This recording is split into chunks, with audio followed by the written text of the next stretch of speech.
Olha, é praticamente garantido que, ao usar a internet hoje, a gente está interagindo com buckets S3 mesmo sem perceber.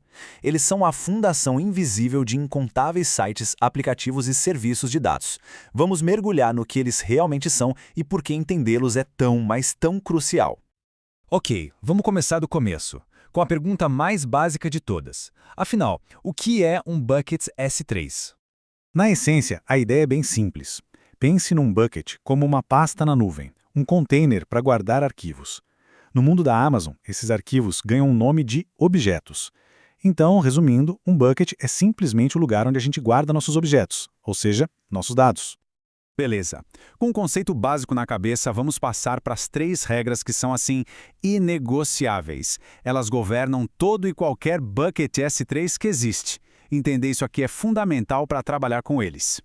Primeira regra, o nome do bucket precisa ser único no mundo inteiro. E não é só na sua conta da AWS, não. É em todas as contas da AWS, em todas as regiões. É igualzinho registrar um domínio para um site. Depois que alguém pega, já era, mas ninguém pode usar. Em segundo lugar, todo bucket mora em uma região geográfica específica da AWS. A gente escolhe onde ele vai ser criado. Pode ser em São Paulo, na Virgínia, em Tóquio. E essa decisão é importante, viu? Porque ela afeta a latência de acesso aos dados, o custo e até questões legais de onde os dados podem ou não ficar. E a terceira, que talvez seja a regra mais importante de segurança. Todo bucket e tudo que está dentro dele já nasce 100% privado. Ninguém no mundo consegue acessar, a menos que a gente vá lá e dê permissão de forma explícita. A segurança é o ponto de partida, não algo que se adiciona depois.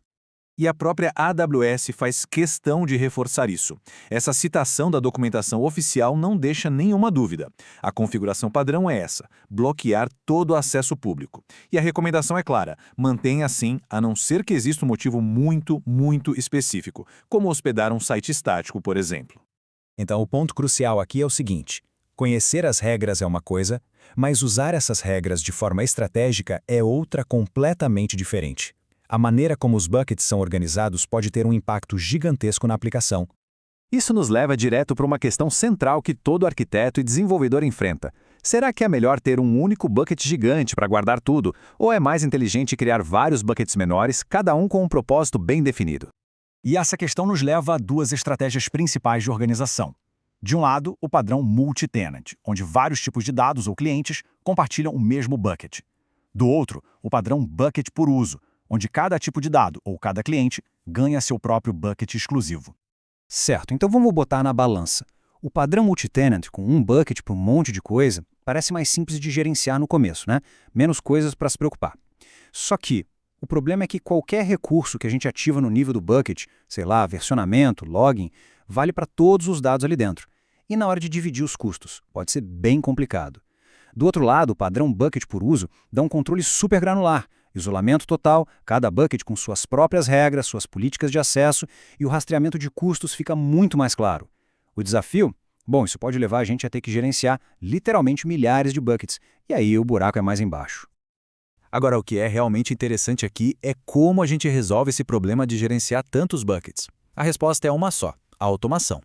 Com ferramentas de infraestrutura como código, tipo o AWS CloudFormation, dá para definir um modelo para os buckets e sair implantando centenas ou milhares deles de forma consistente e totalmente controlada. Mas olha, um bucket não é só um depósito passivo de arquivos, não. Ele é um recurso cheio de configurações e funcionalidades poderosas que podem transformar completamente a gestão dos dados. Primeiro, o versionamento. Pense nisso como um botão de desfazer infinito para os dados. Quando a gente ativa isso, o S3 guarda um histórico de todas as versões de um objeto. Se alguém deletar ou sobrescrever algo sem querer, é só ir lá e restaurar uma versão anterior. Simples assim. Depois temos as regras de ciclo de vida. Isso aqui é pura automação de custos. Dá para criar regras do tipo: dados que não são acessados há 30 dias, mova para uma classe de armazenamento mais barata. Ou delete tudo que for mais antigo que um ano. É fantástico. E por último, o logging. É possível configurar um bucket para registrar cada requisição feita a ele. Quem acessou, o que acessou e quando. Isso é absolutamente vital para auditorias de segurança e para a gente entender como os dados estão sendo usados na prática. Ok, vamos amarrar todas essas pontas e entender por que dominar esses fundamentos é tão crítico para construir aplicações que sejam confiáveis e que possam crescer na nuvem. E essa frase ilustra de forma brilhante uma das melhores práticas. Operações como criar ou configurar um bucket acontecem num plano de controle global e centralizado.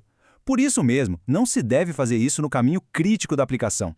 A configuração de buckets tem que ser tratada como um passo de deploy, uma rotina de setup, e não algo que acontece em tempo de execução. No fim das contas, a mensagem é bem clara. Um bucket S3 é muito mais do que uma simples pasta na nuvem. Ele é uma peça fundamental na arquitetura de dados. O jeito que se nomeia, configura e organiza esses buckets define a segurança, o custo e a escalabilidade de tudo. A pergunta que fica é: essa fundação está realmente sólida?